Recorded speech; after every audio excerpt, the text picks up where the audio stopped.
This is Michael Orrell of MobileBurn.com with the BlackBerry Curve 8900 from Research in Motion. And we're going to start off by looking at some of the applications, and the first of which is going to be the media application. You can navigate through your music any number of ways. It's automatically organized by artist, album, genre, playlists, anything like that. Go pick an artist, pick an album, and then choose a song. Now you can, of course, go on and do other things in the phone while the music's playing, and go back to it when you like. Use the trackball to move across the buttons on the bottom, or you can also move up a little bit and then use it to move through the song.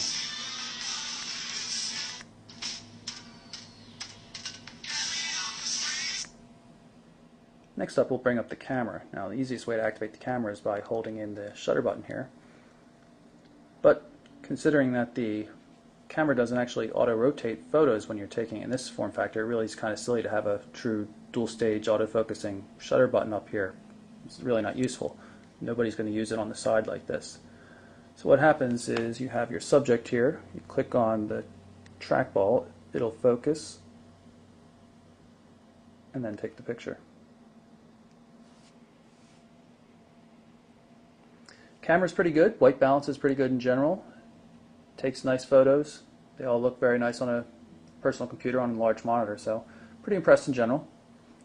Focusing is a little slow at times, and again, this whole thing with the button being over here and not taking landscape-oriented photos, or or when you're holding the phone in landscape orientation, at least, seems kind of odd to me. But in general, the photos come out quite nice, and it also records good quality video. Right now I have the browser pulled up to the MSNBC website. You can see this is a mobile formatted site. It's not the same one you would see on your PC. Navigation is pretty smooth. You can see I use the trackball to move around, and I can actually click on things to zoom in. On top of that, there's a number of really nice keyboard shortcuts for doing that.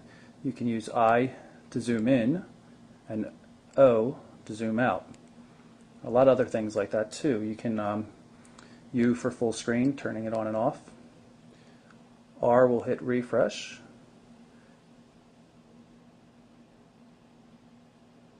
I can hit F to pull up the search.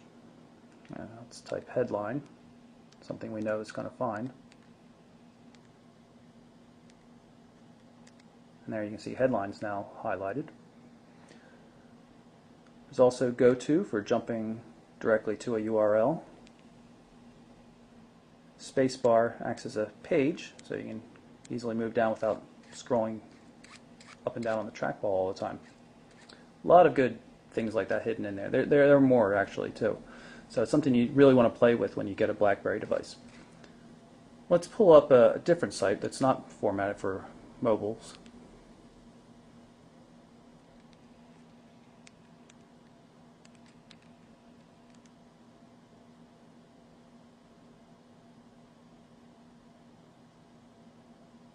You can see again, this is the mobile format. We're going to hit the link down at the bottom here to go to the full HTML site though. Now right now we're on a Wi-Fi connection, but it still goes through BlackBerry's server, so it's not as fast as what we've seen on a lot of other smartphones with Wi-Fi connections. Doesn't seem too bad at the moment, but during the last week and a half we've been playing with this device, there have been days where internet surfing is really, really slow, and days when it's been okay.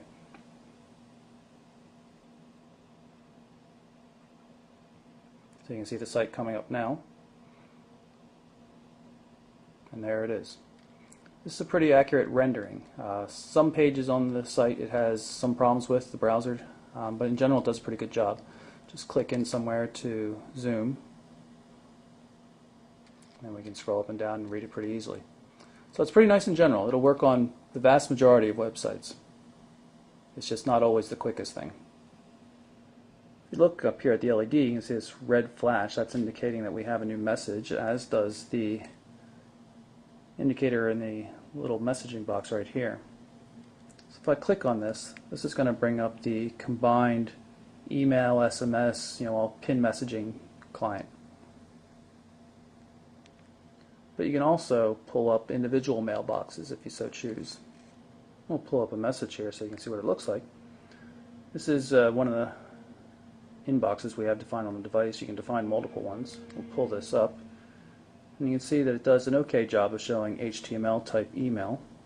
You know, images come through and stuff like that. It's not all properly formatted. It's just not wide enough, I suppose. You can use the space bar, just like you can on the web pages, to page through the email message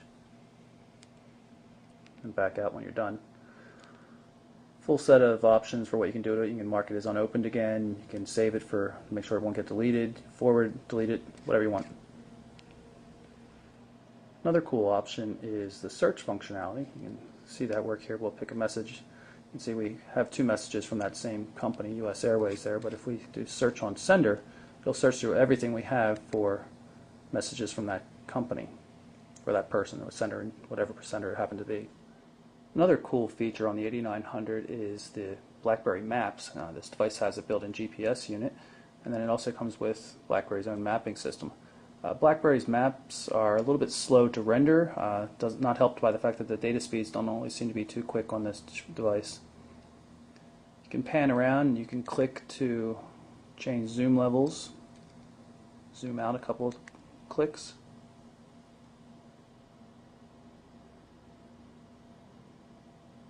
You can see it takes a while to re-render. So while it's handy to some extent, nobody's going to be using this if it takes this long to zoom in, zoom out, and just pan around and look. So except for some slower data speeds than we've come to expect on a Wi-Fi connection, and a couple of small design errors like the back panel and stuff, we've been pretty pleased with the device. The UMA service has been as good as the 8320 we've been using for a long time. It still drops the occasional call. We're never sure if that's T-Mobile's network, the Wi-Fi router, or the phones. But occasionally it drops, which is a little bit annoying. But still, compared to the reception you would get in this area from T-Mobile in general, without the Wi-Fi, it's still a vast improvement. The device is good looking, has a lot of features in it, and does basically everything the 8320 did before it, better.